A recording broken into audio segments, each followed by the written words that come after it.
Halo, selamat pagi semua. Nah, di pagi hari ini mudah-mudahan kita masih dalam keadaan sehat semua dan masih beraktivitas seperti biasa untuk proses belajar dan mengajar.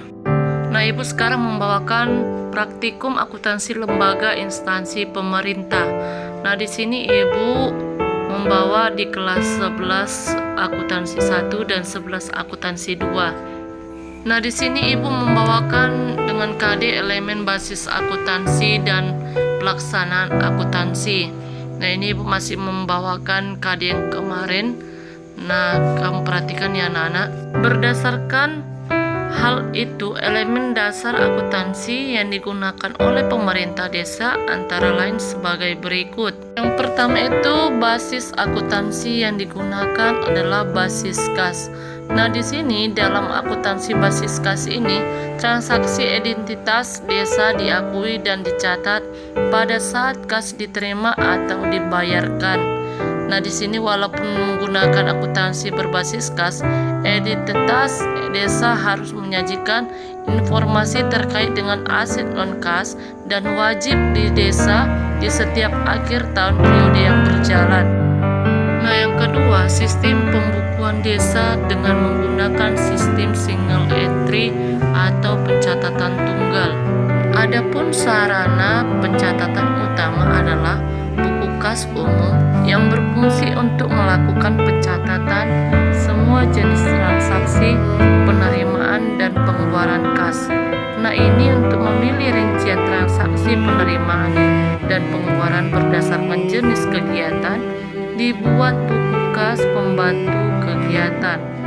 Selanjutnya itu adalah laporan keuangan yang digunakan sebagai pertanggungjawaban kepala desa kepada bupati, wali kota adalah laporan pertanggungjawaban realisasi pelaksanaan APBD desa.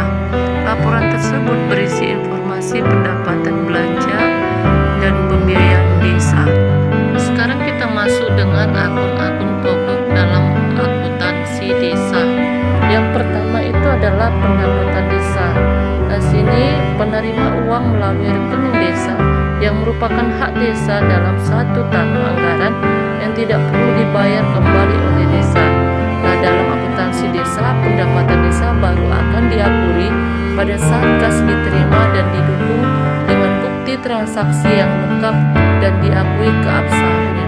Pendapatan desa disajikan menurut klasifikasi kelompoknya dan jenis pendapatan, yaitu terdiri dari pendapatan asli daerah.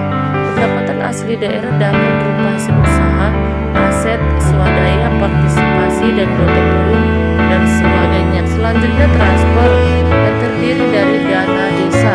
Yang kedua bagian dari hasil pajak daerah, kabupaten, kota, dan retribusi daerah. Yang ketiga alokasi dana desa. Yang kedua itu belanja desa. Nah, belanja desa merupakan semua bentuk pengeluaran yang berasal dari rekening desa dan merupakan kewajiban desa dalam satu tahun anggaran yang tidak akan diperoleh pembayaran kembali oleh desa, serta dipergunakan dalam rangka untuk pendanaan penyelenggaraan kewenangan desa. Belanja desa diakui pada saat kas dikeluarkan dan didukung dengan bukti yang lengkap dan sah. Belanja desa disajikan berdasarkan kelompok bidang kegiatan dan jenis belanjanya. Ada 5 kelompok belanja desa, yaitu penyelenggaraan pemerintahan desa, yang kedua pelaksanaan pembangunan desa, yang ketiga pembinaan kemasyarakatan desa, yang keempat pemberdayaan masyarakat desa, nah yang kelima belanja desa lainnya yang tak terduga. Selanjutnya adalah pembiayaan desa. Pembiayaan desa adalah bentuk pembiayaan yang meliputi semua bentuk penerimaan yang perlu dibayar kembali atau pengeluaran yang diterima kembali, baik pada tahun anggaran pada saat itu dan tahun anggaran yang berikutnya. Nah, selanjutnya laporan kekayaan milik desa terdiri dari 3 akun pokok. Yang pertama aset desa. Aset desa adalah barang atau inventaris milik pemerintah desa yang berasal dari kekayaan asli desa.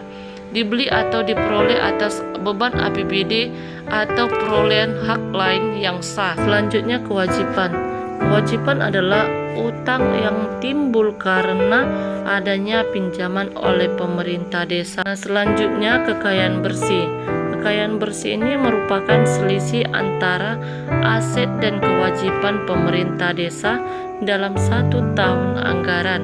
Nah, sampai di sini dulu pembelajaran kita untuk hari ini.